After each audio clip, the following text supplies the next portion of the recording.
All right, I'm back, and in this segment, we're going to talk about pragmatics to start off with.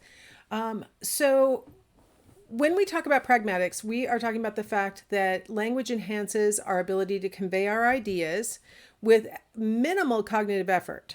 And, really on the speaker's behalf, when occasionally we're searching for a word or we're trying to think of, which word would be the better way of phrasing it, we may expend a little bit of cognitive effort.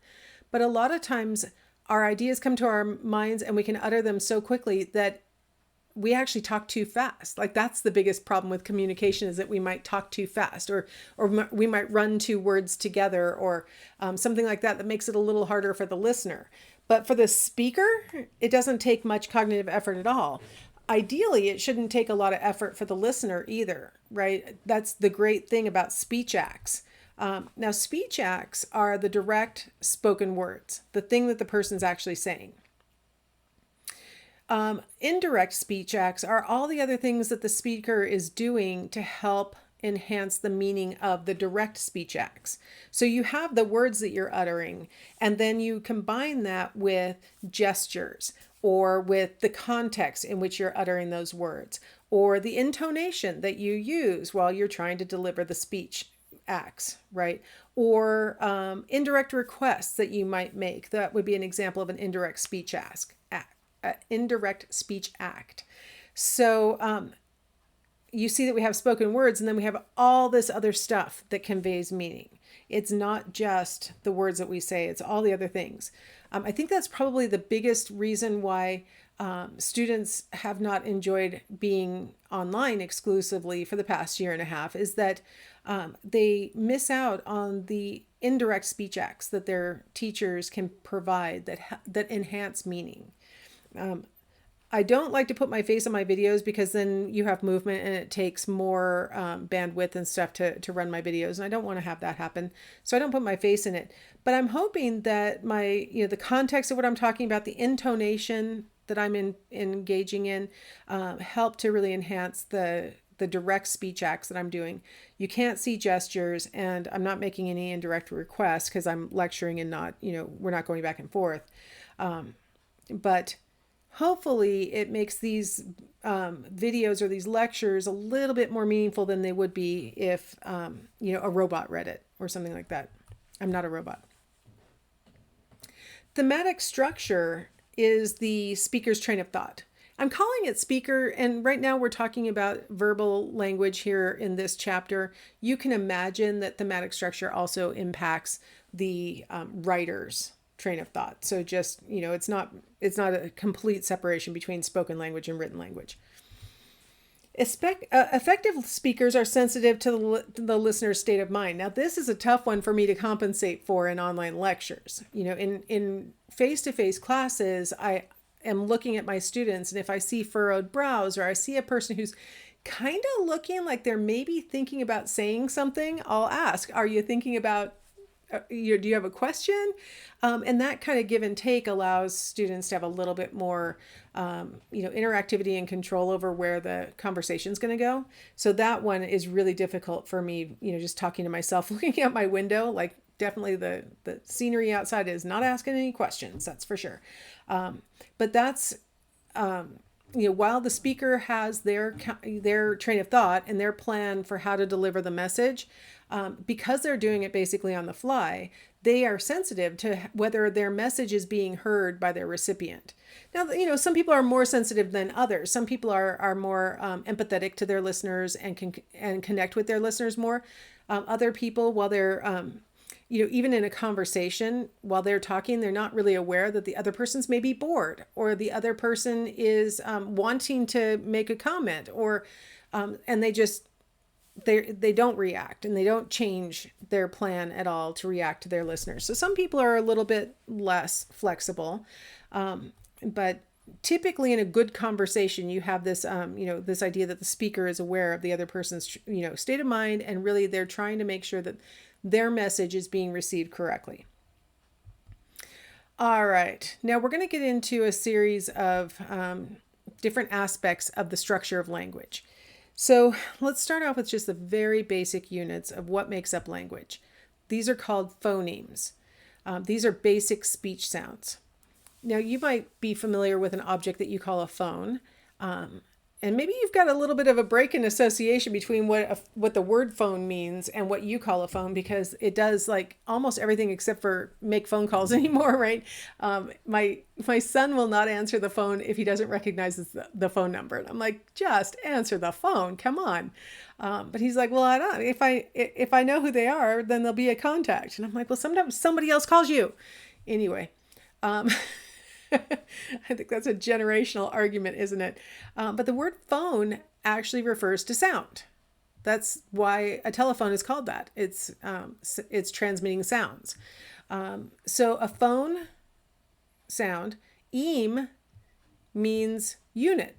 So a phoneme is sound units. So phonemes are the basic speech sounds. Humans are capable of producing about 200 individual speech sounds with their vocal tract, with their mouth, their throat, their tongue, nasal cavity. All these things can be implemented to make up to about somewhere around 200 individual speech sounds. Known languages that have been studied and have live speakers so we can hear it, stuff like that, range from as few as 11 phonemes. This is a tribe in East Papua New Guinea. Called Rotokas. They only use 11 of the 200 possible speech sounds to convey meaning. The max that's known is, I can't pronounce that tribe. If you're from Botswana and you can pronounce that tribe, please send me a message. I would love to have a recording of you saying it. I know that exclamation point is a sound. I'm not exactly sure what the different marks over the O's can indicate, so I'm not even going to try. I spelled it correctly, I can tell you that.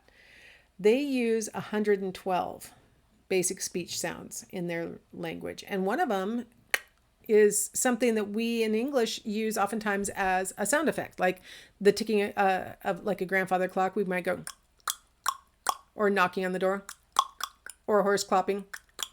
Like we use it for a lot of sound effects, but we don't use it as part of speech. And I just recently read an article that said that people in this part of the world have lower, what are they called? Palate. The top of the roof of the mouth tends to be less steep among native people in this area, and that may enable them to make that sound faster. And that might be why they're able to mix that sound in with another phoneme to make, actual words, which made me feel better, because it does feel like it takes my tongue way too long to get up to the roof of my mouth and back down again. Like, I don't know how I would ever blend it together with another speech sound. So I think I would have a horrible accent in this language, because I'd have a lot of difficulty putting that sound together with something else. I would like to argue, though, if it was the language that I had been speaking since I was really little, I probably would figure out how to do it. Like, you don't have to have a particular physical structure in order to correctly pronounce languages. It just happens to be that perhaps that speech language, that speech sound, that phoneme emerged in that culture because for those speakers, it was a sound that they were readily able to make. American English uses about 60 phonemes. So we're sort of in the middle from, not the rarest and not the most phonemes. We're sort of in the middle. Pretty typical for a lot of languages to use something around 50 to 70 speech sounds. That's really common. So let's look at this word I put up at the top of the page, psychology. So let's break that down into its phonemes. We know that the first P is silent, so the first phoneme would be S, and then you'd have the Y, which comes out as I. The CH comes together as a K sound, right? Psych, ah. So the next sound is an ah, even though it's spelled as an O. Then the next one is L for the L, and then the next O is right? It's psychology. Psychology? No, psychology. Psychola. And then the G is actually kind of a DJ sound, J, right? And then the Y is an E in this case. So we have two different Ys. One's pronounced as an I sound, a long I sound. The other one's pronounced as a long E sound, right? So you can have the same letter representing different phonemes. You can have different combinations or individual letters pronouncing the same phoneme. So you've got CH makes a K sound. You've got a K makes a K sound. So there's lots of different ways to spell phonemes. The important thing is that the phonemes are always the phonemes. They always are the sounds. So it doesn't matter how you actually spell it. Those of you who have been told that you don't spell well, and you probably have been told that if you're not a good speller, a lot of times it can be traced back to hearing the phonemes differently. A lot of times people think it's just a matter of knowing the rules for how to write the words, but sometimes it's how you actually, and especially first ever heard that word. From then on, that might be how you spell it because that's how you heard it. So hearing the phonemes can impact how you visualize how you would spell that word. And you may make an incorrect translation, stuff like that. So I always like to say, take it easy on people who are spelling things wrong.